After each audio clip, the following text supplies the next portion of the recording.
प्रभु यीशु मसीह के मधुर सामर्थी नाम में आज दिनांक 30 सितंबर दिन शुक्रवार को हम आप सब श्रोताओं का हार्दिक स्वागत करते हैं। आज के वचन के लिए जो पद लिया गया है पाया जाता है नीति वचन की पुस्तक उसका 12 अध्याय 10 पद।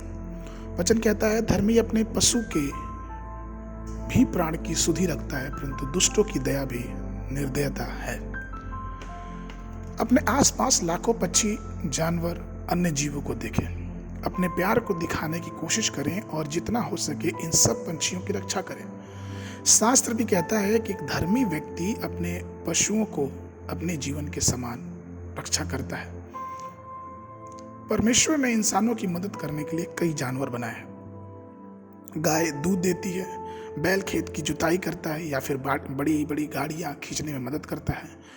कुत्ते अपनी बुद्धि से बहुत तेज होते हैं और छोटे बच्चों को हानिकारक परिस्थितियों में बचा लेते हैं। कई बार कुत्ते घर की अच्छी से रखवाली करते हैं, लेकिन उसके बदले उन्हें मनुष्य का स्नेह और कृतज्ञता चाहिए।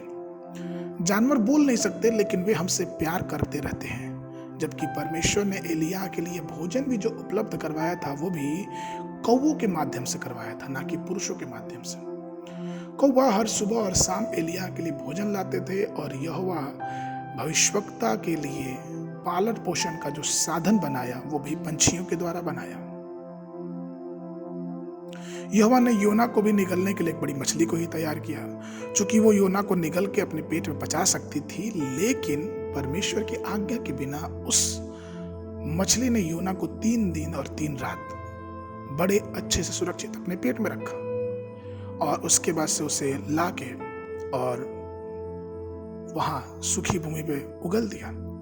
ठीक ऐसी कुछ कहानी हम पाते हैं प्रेरित पतरस के जीवन में। जब उसने पाप किया तो उसे चेताने के लिए, उसे बताने के लिए कि उससे गलती हो गई है, परमेश्वर ने एक मुर्गे का इस्तेमाल किया जिसने बांग दिया, जिसके बांग देने से पतरस को यह समझ में आया कि उसने गलती कर दी है।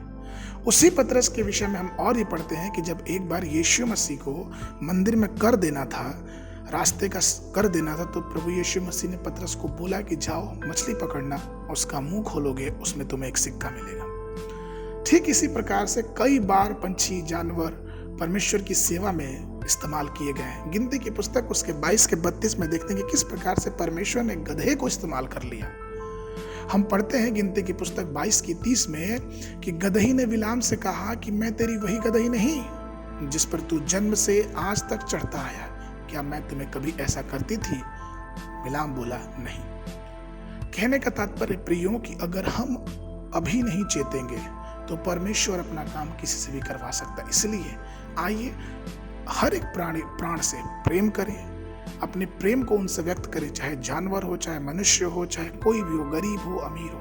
हम सबसे अपने प्रेम को प्रकट करें, जिससे परमेश्वर का प्रेम हमारे जीवनों से मनुष्यों तक, जानवरों तक, पंछियों तक दिखने पाए।